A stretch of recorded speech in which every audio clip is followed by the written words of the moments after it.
देवभूमि में एक बार फिर पहाड़ से लेकर मैदान तक खिला कमल। प्रदेश में एक बार फिर बीजेपी पूर्ण बहुमत से बनाएगी सरकार।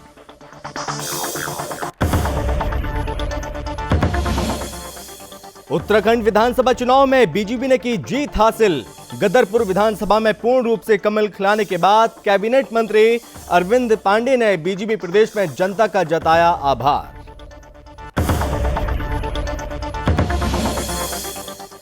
उत्तराखंड विधानसभा चुनाव में बीजेपी ने मारी बाजी। 70 में से 47 सीटों पर बीजेपी का कब्जा। बीजेपी के हलकों में चर्चाएं गर्म। बीजेपी फिर से धामी को सौंप सकती है सत्ता की बागडोर।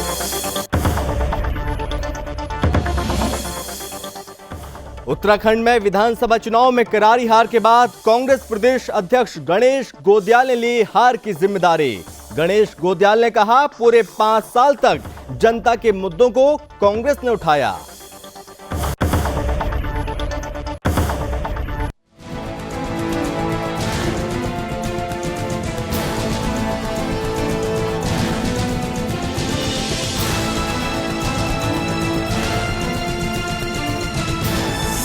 आप देख रहे हैं सुदर्शन न्यूज।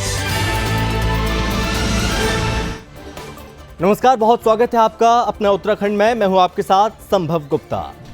देवभूमि में एक बार फिर से पहाड़ से लेकर मैदान तक कमल खिल गया। प्रदेश में एक बार फिर भारतीय जनता पार्टी सरकार बनाने जा रही है। 10 मार्च से ही पार्टी नेता जश्न मना रहे हैं। इसी कड़ी में देहरादून स्थित प्रदेश बीजेपी कार्यालय में तमाम प्रत्याशी जीत अपने विधानसभा में कमल खिलाने के बाद पहुंच रहे हैं और साथ ही जश्न में सभी लोग मग्न हैं। इस बीच भीमताल से बीजेपी विधायक राम सिंह कैड़ा पहुंचे। उन्होंने सभी का आभार व्यक्त किया और इसी के साथ सीएम पुष्कर धामी के लिए सीट छोड़ने के सवाल पर बोले, जो पार्टी का आदेश होगा उसका पालन करूंगा। खास बातचीत की हमारे उत्तराखंड ब्यूरो चीफ कृष्ण कुमार ने। आइए सुनते हैं क्या कुछ कहा।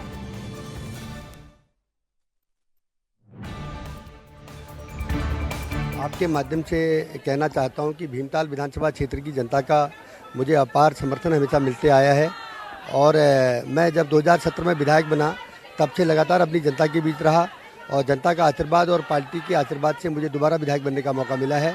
और मैं 2017 के बाद या उससे पहले भी मैंने अपनी जनता के लिए संघर्ष किया और आज भी मैं अपनी जनता के लिए संघर्ष कर रहा हूं और जनता का जो आशीर्वाद मुझे मिला है, पार्टी का जो आशीर्वाद मुझे मिला है और इस आशीर्वाद को मैं संभाल के रखूंगा और लगातार मैं जन समस्याओं के लिए लड़ूंगा। जैसे लड़ रहा था, बहुत भी जन समस्याओं का समाधान करने का पूरा प्रयास किया जाएगा। विधायक जी, क्या कुछ कहेंगे? क्या ऐसे कारण रहे कि जनता ने दोबारा भारतीय जनता पार्टी पर विश्वास जताया है और आप पर दोबारा मैदान में आपको उतारा है? देखिए, हम लोग ईमानदारी से जनता की सेवा करते हैं और जनता को माननीय भारतीय जनता पार्टी के राष्ट्रीय नेतृत्व मोदी जी पर भरोसा है। भारतीय जनता पार्टी के प्रदेश के नेतृत्व पर भरोसा है और भारतीय जनता पार्टी ने जो नीतियां गांव-गांव जन-जन तक पहुंचाई हैं, उन नीतियों से प्रभावित होकर के जनता ने विश्वास जताया कि जो भाजपा जनता के लिए कर सकते हैं वो कोई दल नहीं कर सकते हैं। और आज तक के दलों ने सिर्फ दिखावा किया और काम धरातल पर कुछ नहीं हुआ और निश्चित रूप से जनता भारतीय जनता पार्टी पर भरोसा करती है और हमारे काम करने की शैली पर भरोसा करते हैं, इसलिए हमें दोबारा विधायक बनने का मौका मिला। जिनके चेहरे पर उत्तराखंड में चुनाव लड़ा गया, जिनके नेतृत्व में, वही अपनी सीट से एक तरीके से हार गए, जिनके लिए हम कह सकते हैं पूरे प्रदेश ने हामी भरी है मगर उनकी विधानसभा सीट से नहीं भर पाई है हामी। अब इस पर क्या कहेंगे आप? मुख्यमंत्री के चेहरे पर लगातार संशय। प्रदेश में जो चुनाव हुआ माननीय धामी जी के नेतृत्व में और भारतीय जनता पार्टी के केंद्रीय नेतृत्व के नेतृत्व में ये चुनाव हुआ और निश्चित रूप से धामी जी के नेतृत्व में चुनाव हुआ है और धामी जी के और मोदी जी के नाम से चुनाव हुआ और उन्हीं के नेतृत्व में चुनाव लड़ा गया और जीता गया। अगर मुख्यमंत्री धामी ही बनते हैं दोबारा तो क्या करेंगे आप? अगर आपकी सीट से वो लड़ना चाहे तो आप सीट छोड़ने के लिए तैयार रहेंगे? पार्टी का आदेश होगा, उस आदेश का हम पालन करेंगे जो पार्टी। तो बिल्कुल ये थे हमारे साथ भीमताल से विधायक राम सिंह कैड़ा जी, जिन्होंने एक तरीके से जनता का अपार धन्यवाद किया है और कहा है कि अगर मुख्यमंत्री पुष्कर सिंह धामी के लिए सीट छोड़नी पड़ती है जो पार्टी का आदेश होगा मैं उसका अनुपालन करूंगा। कैमरा पर्सन स्पर्श पाठक के साथ मैं कृष्ण। तो उत्तराखंड विधानसभा चुनाव में बीजेपी ने जीत हासिल की है और इसी कड़ी में गदरपुर विधानसभा में पूर्ण रूप से कमल खिलाने के लिए इसके बाद कैबिनेट मंत्री अरविंद पांडे बीजेपी प्रदेश कार्यालय पहुंचे और जहां कैबिनेट मंत्री अरविंद पांडे ने जनता का आभार जताया। इस दौरान अरविंद पांडे ने कहा कि प्रदेश की जनता ने डबल इंजन की सरकार बनाई। साथ ही उन्होंने ये भी कहा कि बीजेपी का कार्यकर्ता ही उत्तराखंड के मुख्यमंत्री बनेंगे। इस बीच कैबिनेट मंत्री अरविंद पांडे से खास बातचीत की उत्तराखंड ब्यूरो चीफ कृष्णा कुमार ने। सुनिए क्या कुछ कहा।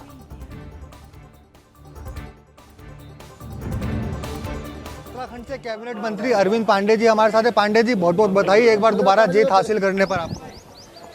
आपका बहुत बहुत धन्यवाद। प्रदेश की जनता का बहुत बहुत धन्यवाद, जिन्होंने भारतीय जनता पार्टी के संविधान पर विश्वास किया, मोदी जी पे विश्वास किया और भारतीय जनता पार्टी की गवर्नमेंट को दोबारा स्थापित करने का काम किया है। मैं उत्तराखंड की महान जनता का मैं धन्यवाद देता हूँ। सर, एक बार आपने मिथक तोड़ा है, उत्तराखंड में पूर्ण सत्ता में रहते हुए वापसी करी है। काफी बड़ा समीकरण जो था, जिसकी टूटने की उम्मीद नहीं थी, वो टूटा है। किस कारणवश जनता ने दोबारा भाजपा पे विश्वास जताया? क्या मुद्दे रहे हैं हम जो भाजपा पे जिताई? हिंदुस्तान के प्रधानमंत्री जी का सपना है कि नया हिंदुस्तान बनाना है और नए हिंदुस्तान को बनाने के लिए मोदी जी जिस रास्ते पर चल पड़े हैं, हिंदुस्तान की जनता भी उस पर विश्वास करती है और उसी सपने को कायम करना चाहती है। तो उसी कड़ी में उत्तराखंड में भी, देवभूमि में भी बीजेपी की सरकार बननी चाहिए, डबल इंजन की सरकार बननी चाहिए। आम जनता ने कमल के फूल पे विश्वास किया है, डबल इंजन पे विश्वास किया है और कमल के फूल पे वोट डालकर प्रचंड बहुमत की सरकार बनाई है। ये यहाँ का जनता का मैं साधुवाद देता हूँ, जिन्होंने मोदी जी के कामों पे विश्वास किया, भारतीय जनता पार्टी के संविधान पे विश्वास किया। धामी जी के लिए पूरे प्रदेश ने हामी भरी है, मगर वो खुद खटीमा से हार गए हैं। इस पर क्या कहेंगे? कोई बात नहीं। देखो, हम धामी जी हमारे प्रदेश के नेता हैं और उन्होंने पूरे उत्तराखंड प्रदेश की सरकार को बनाने के लिए मेहनत किया है, तो उनकी अपनी सीट का महत्व नहीं है, उन्होंने पूरी सरकार बनाने के लिए काम किया है। मुख्यमंत्री के संशय पर क्या कहेंगे सर? कहीं ना कहीं आपका नाम भी देखा जा रहा है। नहीं, मैं तो बहुत छोटा सा कार्य करता हूँ। मैं तो जहाँ हूँ यही ठीक हूँ। मुख्यमंत्री बनने के लिए हमारी पार्टी में प्रदेश में एक से एक नेता हैं, हम उनके साथ हैं और जो हमारे केंद्र के नेतृत्व है, जो वो तय करेगा, हम उसके साथ खड़े हैं। धामी जी अगर बनते हैं तो आप हामी बनने के लिए तैयार हैं? बिल्कुल, हम लोग मुख्यमंत्री धामी हमारे मुख्यमंत्री हैं, आगे भी रहे हैं। मेरी शुभकामना, मेरे छोटे भाई हैं वो। जी जी बिल्कुल। ये अरविंद पांडे जी जो उधमसिंह नगर के गदरपुर विधानसभा से जीत दर्ज करके आए हैं और साफ कह रहे हैं कि अगर मुख्यमंत्री धामी जी बनते हैं तो वो मेरे छोटे भाई है, मैं उनके साथ हूँ। कैमरा पर्सन स्पर्श पाठक।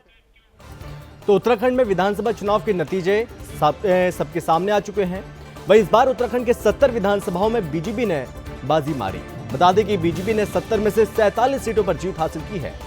इसी कड़ी में सत्ता की कमान किसके हाथों में सौंपी जाएगी, इस सवाल पर पार्टी अब फंसती हुई नजर आ रही है। मुख्यमंत्री पुष्कर सिंह धामी के चेहरे पर भाजपा ने चुनाव लड़ा। बीजेपी के हलकों में चर्चाएं गर्म हैं कि पार्टी चुनाव हारने के बावजूद धामी को ही सत्ता की बागडोर सौंप सकती है। इसके पक्ष में पश्चिम बंगाल में विधानसभा का चुनाव हारी ममता बनर्जी का उदाहरण दिया जा रहा है, जो पार्टी को जिता गई थी लेकिन खुद चुनाव हार गई। सीएम बनाए जाने के पक्ष में ये तर्क भी अब दिया जा रहा है कि चुनाव के दौरान उनके पास इतना समय नहीं था कि वो अपनी विधानसभा सीट पर समय देते। उन्होंने पूरे प्रदेश में चुनाव प्रचार किया। उनकी विधानसभा सीट पर प्रचार की कमान उनकी पत्नी के हाथों में रही। हालांकि आखिरी समय में उन्होंने ताकत झोंकी लेकिन चुनाव नहीं जीत पाए। मुख्यमंत्री के सवाल पर पार्टी के प्रदेश चुनाव प्रभारी प्रहलाद जोशी का कहना है कि इस बारे में केंद्रीय नेतृत्व को निर्णय करना है और सरकार गठन को लेकर 1-2 दिन में स्थिति एकदम साफ हो जाएगी। यानी कि विधानमंडल दल की बैठक भाजपा जल्द बुला सकती है। उन्होंने भाजपा की जीत का श्रेय पीएम नरेंद्र मोदी के कुशल नेतृत्व और सीएम पुष्कर धामी के काम को दिया है। वहीं सीएम के चेहरे के तौर पर विधायकों में से सतपाल महाराज और धन सिंह के नामों की चर्चाएं गर्म हैं। दोनों नाम पहले में भी चर्चा रहे। अब देखना दिलचस्प होगा कि कौन उत्तराखंड का सीएम पद का यहाँ पर सीएम पद की बागडोर संभालने जा रहा है।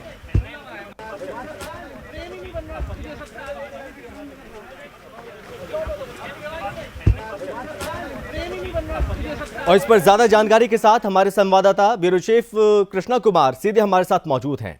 तो कृष्णा, यहां पर भारतीय जनता पार्टी ने प्रचंड बहुमत के साथ प्रदेश में वापसी की है, लेकिन इस बीच यहां पर प्रदेश की राजनीति में तमाम सवाल यहां पर खड़े हो रहे हैं। सबसे बड़ा सवाल, आखिर बीजेपी की जीत के बाद प्रदेश में मुख्यमंत्री कौन होगा? कौन कौन से नाम सामने आ रहे हैं कृष्णा?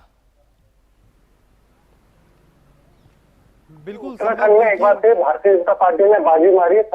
70 विधानसभा सीटों में से 47 पर भारतीय जनता पार्टी ने जीत करी है। 2/3 बहुमत से एक तरीके से कह सकते हैं कि उत्तराखंड में जीत दर्ज करी है। पहाड़ से लेकर मैदान तक ज्यादातर विधानसभाओं पे सिर्फ कमल ही कमल खिलाए, लेकिन जिसके नेतृत्व में उत्तराखंड में चुनाव लड़ा गया मुख्यमंत्री पुष्कर सिंह धामी की अगर हम बात करें तो उनको महज 6 महीने का ही समय जो है वो मुख्यमंत्री कार्यकाल का मिला, जिसमें उन्होंने तमाम 70 की 70 विधानसभाओं में चुनाव प्रचार किया। एक तरीके से विकास कार्यों पर उन्होंने काफ़ी ज़्यादा जोर दिया और एक तरीके से जो भाजपा डूबी हुई थी पिछले 4 साल के कार्यकाल में, जो मुख्यमंत्री उत्तराखंड में रहे थे उनके चलते जो है भाजपा डूबी हुई थी, जिसके बाद से मुख्यमंत्री पुष्कर सिंह धामी को कमान दी तो धामी उस पर जो है पूरा एक तरीके से खरा उतरे। धामी ने जो वचन दिया था उत्तराखंड में पूर्ण बहुमत से मेरे नेतृत्व में सरकार जो है बनेगी, जिसके बाद से प्रधानमंत्री नरेंद्र मोदी, गृह मंत्री अमित शाह, राष्ट्रीय अध्यक्ष जेपी नड्डा ने भी तमाम ऐलान किए थे कि धामी के नेतृत्व में ही उत्तराखंड में चुनाव लड़ा जाएगा और उन्होंने तमाम चुनाव प्रचार भी धामी के लिए किए थे, क्योंकि युवा नेतृत्व का जिस तरीके से भरोसा प्रधानमंत्री नरेंद्र मोदी जी ने जताया था उस पर मुख्यमंत्री पुष्कर सिंह धामी खरे उतरे हैं। क्योंकि चुनाव के दौरान हमने देखा था इकलौते मुख्यमंत्री पुष्कर सिंह धामी ही थे भारतीय जनता पार्टी से जो सभी 70 की 70 विधानसभा सीटों पर पहुंचे थे प्रचार प्रसार करने के लिए और पार्टी प्रत्याशी के लिए वोट मांगने के लिए। तो तमाम ताकत जो है उन्होंने रात दिन उन क्षेत्रों में रहकर करी थी, जिसका असर जो है काफ़ी अच्छा देखा गया है। भारतीय जनता पार्टी ने एक बार फिर मुख्यमंत्री पुष्कर सिंह धामी के नेतृत्व में जो है प्रदेश में पूरा का पूरा कमल खिलाया, मगर दुर्भाग्यपूर्ण से मुख्यमंत्री पुष्कर सिंह धामी अपनी ही सीट से जो है वो अपना वजूद खो बैठे हैं, क्योंकि वो अपनी विधानसभा सीट पर ज़्यादा समय नहीं दे पाए थे। हालांकि उनकी धर्मपत्नी गीता पुष्कर सिंह धामी वो तमाम अपने क्षेत्र में एक्टिव थी, उनके कार्य से प्रसन्न होकर तमाम अन्य दलों के नेताओं ने भारतीय जनता पार्टी का दामन भी थामा है। लेकिन एंड वक्त पर जिस तरीके से अंतरकलह की बातें जो है वो सामने आ रही है कि अंतरकलह जो है वो सीएम धामी की सीट पर काफ़ी ज़्यादा हुआ है, क्योंकि भारतीय जनता पार्टी के अन्य नेता और विधायक नहीं चाहते थे कि ये दोबारा मुख्यमंत्री बने, जिस वजह से धामी को हरवाने का काम किया है। हालांकि प्रहलाद जोशी ने भी बातें स्वीकारी है कि अंतरकलह हुआ है। अब दिल्ली हाईकमान के समक्ष ये जो बातें रखी जाएगी इस पर जो है स्पष्ट ना बाद में देखा जाएगा। क्योंकि अगर हम बात करें मुख्यमंत्री पुष्कर सिंह धामी को दोबारा एक बार से तर्ज जो है वो मुख्यमंत्री की कमान संभाल सकते हैं, केंद्र उन पर विश्वास जता सकता है, क्योंकि इसमें बंगाल का अनुमान लगाया जा रहा है। क्योंकि जिस तरीके से बंगाल इलेक्शन में हमने देखा था ममता बनर्जी के नेतृत्व में चुनाव वहाँ से लड़ा गया था, लेकिन सरकार को जीत मिल गई थी, लेकिन ममता बनर्जी अपना चुनाव हार गई थी, जिसके बाद से मुख्यमंत्री जो है ममता बनर्जी ही बनाई गई थी। उसके बाद से वो उपचुनाव जो है उनके बंगाल में करवाए गए थे, जहाँ से उन्हें जीत दर्ज मिली थी। अब इसी को तर्ज जो है वो उत्तराखंड में इसको अपनाया जा सकता है, क्योंकि अगर हम बात करें तो एक साल में अगर मुख्यमंत्री परिवर्तन होता है तो एक पहला ऐसे राज्य होगा जिसमें 12 महीने में 4 मुख्यमंत्री मिल रहे हैं। क्योंकि पिछले साल हम इन्हीं दिनों मार्च में जब बात कर रहे थे तो उस समय मुख्यमंत्री त्रिवेंद्र सिंह रावत थे, जिनसे सत्ता वापस लेकर तीरथ सिंह रावत के हाथ में सौंपी गई थी। फिर तीरथ सिंह रावत के हाथ से वापस लेकर जो कमान मुख्यमंत्री पुष्कर सिंह धामी को दी गई थी। अब उनके नेतृत्व में उत्तराखंड में एक बार फिर भारतीय जनता पार्टी ने वो समीकरण और मिथक तोड़कर जो सत्ता वापसी करी है उसमें मुख्यमंत्री पुष्कर सिंह धामी का अहम योगदान माना जा रहा है। क्योंकि जब से ही मुख्यमंत्री पुष्कर सिंह धामी ने शपथ ली थी उसके बाद से तमाम अन्य दल के नेता, चाहे हम कांग्रेस की बात करें चाहे हम निर्दलीय विधायकों की बात करें, उन सभी ने भारतीय जनता पार्टी का दामन थामा था, जिसमें मुख्यमंत्री पुष्कर सिंह धामी की अहम भूमिका जो है वो बताई जा रही थी। अब देखना होगा कि भारतीय जनता पार्टी, प्रधानमंत्री नरेंद्र मोदी, गृह मंत्री अमित शाह और राष्ट्रीय अध्यक्ष जेपी नड्डा उत्तराखंड के मुख्यमंत्री को लेकर क्या फैसला लेते हैं। क्योंकि मुख्यमंत्री हम लगातार देख रहे थे चुनावी समय में जब चुनावी मंच पर पीएम मोदी मौजूद रहे, उत्तराखंड में तमाम जगहों पर प्रचार किया, उस दौरान वो खुले तौर पर यह बात कहते रहे हैं कि प्रदेश में धामी के नेतृत्व में चुनाव लड़ा जा रहा है। इस बात का जिक्र कई बार पीएम मोदी ने किया है। और इसी के साथ प्रदेश में संकेत क्या मिल रहे हैं? बिल्कुल, देखिए प्रधानमंत्री नरेंद्र मोदी कई बार जो है वो उत्तराखंड आए, धामी के साथ उन्होंने कई जनसभाओं को संबोधन किया और संबोधन में अपने कहा है कि धामी को अपने एक तरीके से मित्र कहकर उन्होंने संबोधित किया है। और एक तरीके से अगर हम रक्षा मंत्री राजनाथ सिंह की बात करें तो उन्होंने पुष्कर को एक फ्लावर बताया था और उत्तराखंड में एक फायर ब्रांड के नाम से मुख्यमंत्री का प्रमोशन उन्होंने करते हुए दिखाई देते वो हर एक जनसभा में। तो युवा नेतृत्व में जिस तरीके से प्रधानमंत्री नरेंद्र मोदी ने विश्वास जताया था और मुख्यमंत्री को अपना मित्र कह के उन्होंने संबोधित किया था, जिसके बाद से एक अनुमान जताया जा रहा है कि मुख्यमंत्री पुष्कर सिंह धामी की ही सत्ता में वापसी हो सकती है। क्योंकि कई विधायक और मंत्री जो है वो अभी भी मुख्यमंत्री पुष्कर सिंह धामी के खेमे में है, जो तमाम उनका समर्थन करने के लिए तैयार है। बात अगर हम आज ही करें भाजपा प्रदेश कार्यालय में अरविंद पांडे कैबिनेट मंत्री और गदरपुर विधानसभा से कमल खिलाकर जब वो प्रदेश कार्यालय पहुंचे थे तब उनसे बातचीत की गई। मुख्यमंत्री पुष्कर सिंह धामी के मामले में वो बोले कि अगर वो प्रदेश में दोबारा मुख्यमंत्री बनते हैं तो मैं उनके साथ हूं और मेरे छोटे भाई भी है, वो मेरे मित्र भी है। पुष्कर सिंह धामी से बहुत ही पुराने मेरे संबंध है और आगे भी बरकरार रहेंगे। इसके अलावा हम बात करें चंपावत से विधायक दिनेश ने भी अपनी सीट छोड़ने की जो है वो पेशकश कर दी है मुख्यमंत्री पुष्कर सिंह धामी के लिए। तो तमाम विधायकों ने भी उनके लिए सीट छोड़ने के लिए तैयार है, क्योंकि हम कह सकते हैं कि मुख्यमंत्री पुष्कर सिंह धामी के ही नेतृत्व में एक तरीके से भाजपा को दोबारा जीत मिली है, जो एक तरीके से नामुमकिन था, एक तरीके से मिथक टूटना जो सालों से चला आ रहा है, 5 साल बीजेपी 5 साल कांग्रेस।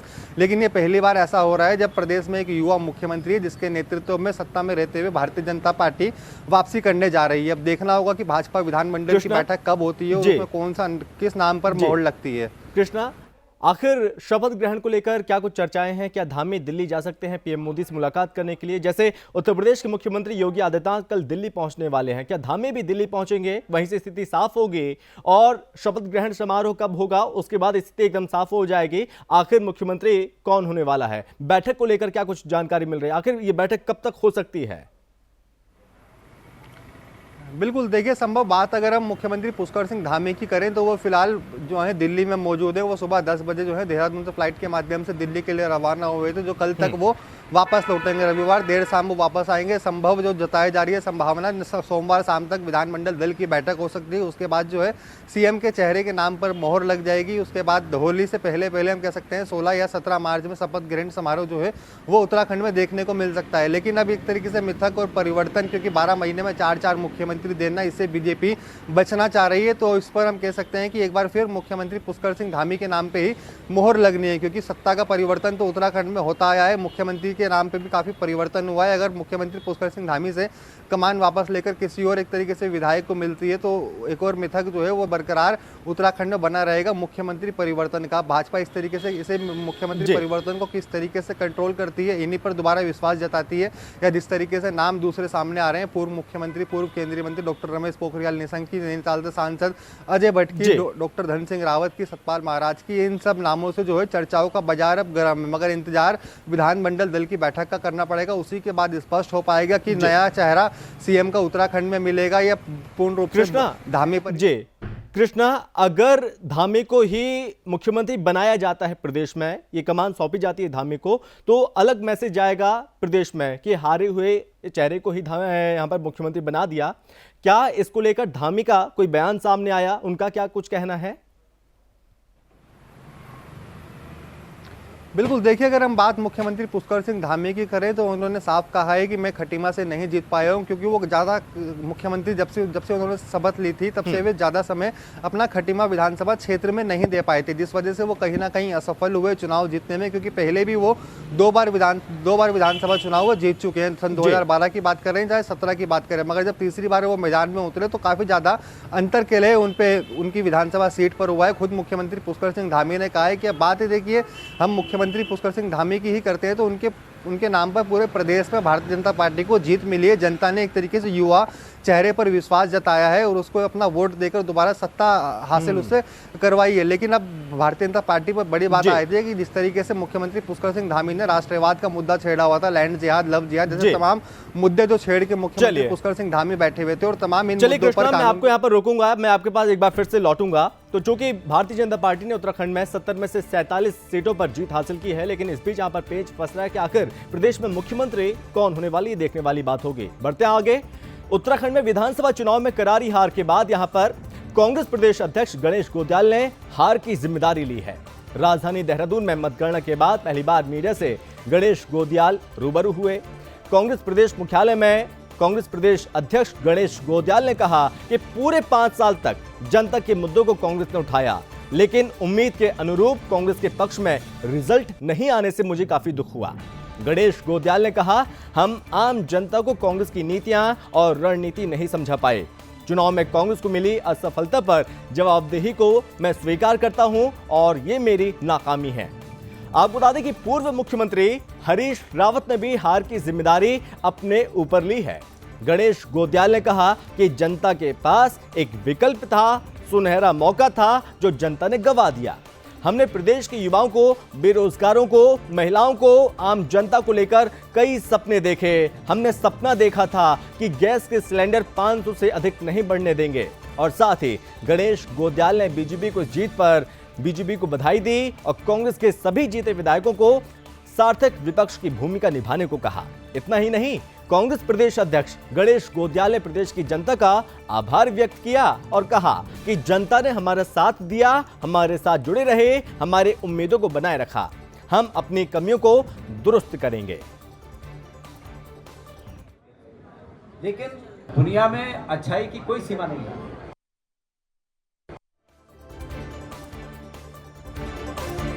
दुनिया में अच्छाई की कोई सीमा नहीं है। दुनिया में अच्छाई की कोई सीमा नहीं है।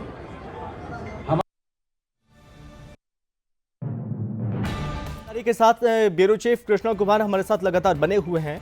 तो कृष्णा, एक तरफ बीजेपी प्रचंड बहुमत के साथ जो कि प्रदेश में रिपीट हो चुकी है, कई मिथक को तोड़ भी दिया बीजेपी ने, लेकिन कांग्रेस के लिए ये चुनाव यहां पर कहीं ना कहीं सबक वाला रहा। कई सीख अभी भी कांग्रेस के लिए सामने है, क्या उस सीख को अपना पाएगी या नहीं, तमाम सवाल खड़े हो रहे हैं। लेकिन इस बीच यहां पर तमाम नेताओं ने अपनी जिम्मेदारी भी लिए इस हार को वजह माना है।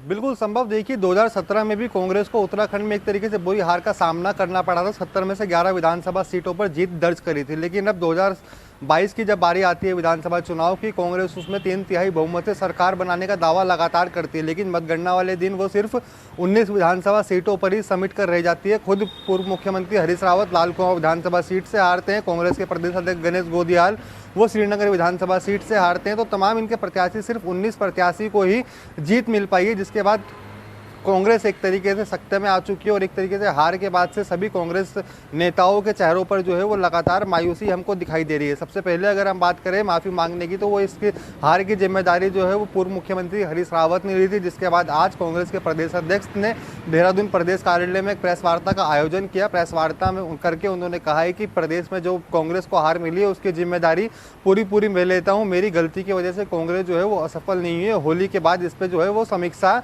करी जाएगी। कांग्रेस प्रदेश अध्यक्ष ने एक बड़ी बात कही है कि समीक्षा कही जाएगी, जो पूर्व मुख्यमंत्री हरीश रावत ने 2017 में करी थी, कि हम इस बात की समीक्षा करेंगे, इस पर जांच करेंगे कि हमारी पार्टी किस तरीके से हारी, किन कारणों से हारी, ताकि हमें 2022 में उन मुसीबतों का सामना ना करना पड़े। लेकिन जब 2022 में पूर्व मुख्यमंत्री हरीश रावत पूर्ण बहुमत से सरकार बनाने का दावा जो है वो 10 मार्च दोपहर 2 बजे तक करते आए थे कि समीकरण में जो रुझान आ रहे हैं ये पलट जाएंगे, कांग्रेस के पक्ष में ही जनता ने वोट दिया है, जो एक तरीके से नाकाम साबित हुई है। उत्तराखंड में कांग्रेस की दिग्गज चेहरे ही हार गए। बात करें तो हम सिर्फ एक दिग्गज चेहरा जो है देहरादून की चक्राता विधानसभा सीट से जो नेता प्रतिपक्ष से प्रीतम सिंह, उन्होंने जीत दर्ज करी है। इसके अलावा कांग्रेस में अंतरकलह और अंतरखेमे में इतने बटे रहे कि कांग्रेस के सभी प्रत्याशियों को हार का सामना करना पड़ा है, क्योंकि 2017 में हमने देखा था संभव कि कांग्रेस एक तरीके से विधानसभा चुनाव से पहले जुम्मे की छुट्टी का एक तरीके से ब्रेक देकर मुस्लिम तुष्टीकरण की राजनीति जो करी थी, जिससे जनता ने एक तरीके से कांग्रेस को बाहर का रास्ता दिखाया था। फिर बात 2022 पे आ जाती है, तो विधानसभा चुनाव से पहले मुस्लिम तुष्टीकरण की राजनीति जो है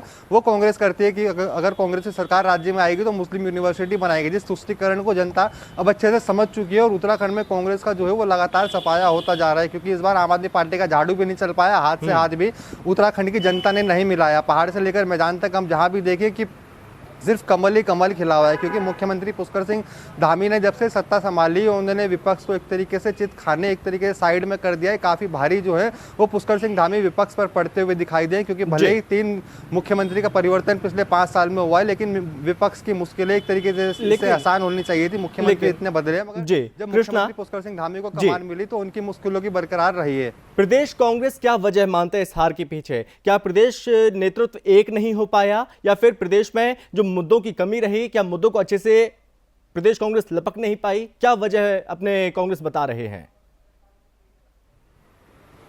बिल्कुल, देखिए अगर हम कांग्रेस की वजह के हारने की बात करें तो वो सबसे पहले मुस्लिम तुष्टीकरण की राजनीति आ जाती है, तो 2017 में भी देखी गई थी, अब 2022 में भी देखी गई है। जनता ने उसको नकारा है और अब खुद कांग्रेस के तमाम नेता जो है वो अपने कांग्रेस प्रदेश उपाध्यक्ष को एक तरीके से फेसबुक सोशल मीडिया के माध्यम से कटाक्ष कर रहे हैं कि अगर कोई नेता मुस्लिम यूनिवर्सिटी का बयान ना देता तो शायद कांग्रेस की सरकार उत्तराखंड में बनती है। सबसे ज़्यादा नेता जो है उत्तराखंड में हार की बात जो कर रहे हैं तो मुस्लिम यूनिवर्सिटी के नाम से कर रहे हैं कि अगर कांग्रेस का ये फरमान ना आता तो शायद उत्तराखंड में कांग्रेस को विजय मिल पाती, क्योंकि जिस विधानसभा सीट सहसपुर से ये फरमान कांग्रेस का निकल कर आया था उसी विधानसभा सीट से कांग्रेस नहीं जीत पाई है। इसके अलावा काफ़ी हारे हुए प्रत्याशियों पर दोबारा विश्वास जताया था, जो जनता का 2017 में विश्वास खो चुके थे। ये भी एक तरीके से हार की सामना जो है कांग्रेस को इन वजह से करना पड़ा है, क्योंकि प्रत्याशी जो है वो मजबूत नहीं उतारे थे, क्योंकि जो कार्यकर्ता पिछले 5 सालों में पार्टी का डंडा और झंडा दोनों लेके अपने क्षेत्रों में चले, विकास कार्यों को उन्होंने जोड़ दिया है, सोए हुए पीड़ितों को एक तरीके से जगाया है। उसके बाद से हमने देखा है कि उनको नकारते हुए नए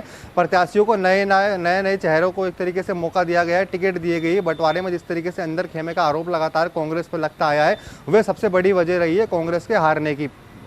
और कृष्णा, चूंकि समीक्षा होनी चाहिए, समीक्षा के बाद ही यहाँ पर सही आकलन हो पाएगा। लेकिन एक धड़ा ऐसा भी है जो कि G23 उसके नेता ये लगातार सवाल उठा रहे हैं और लगातार ये बात कह रहे हैं कि 5 राज्यों में कांग्रेस की हार वजह केवल और केवल केंद्रीय नेतृत्व है।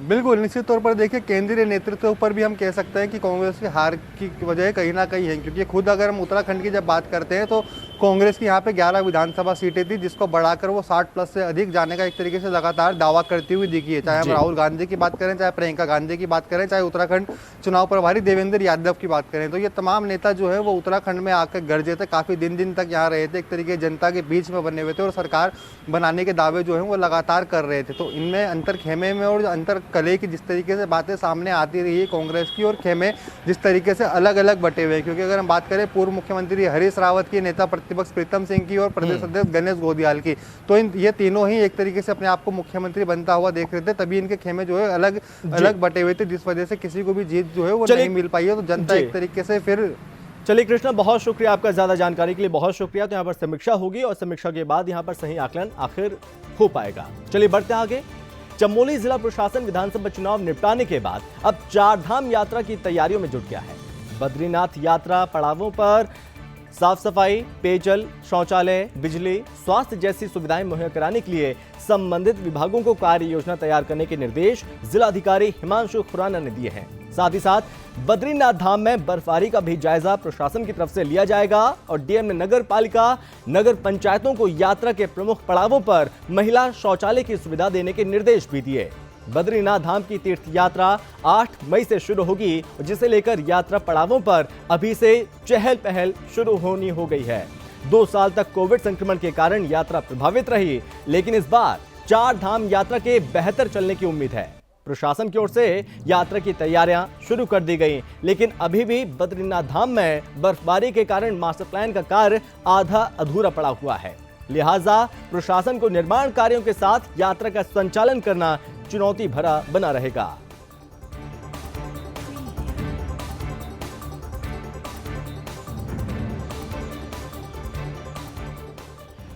और चलिए इसी के साथ अपना उत्तराखंड में बस इतना ही। अब बने रहिए सुदर्शन न्यूज के साथ। जय हिंद।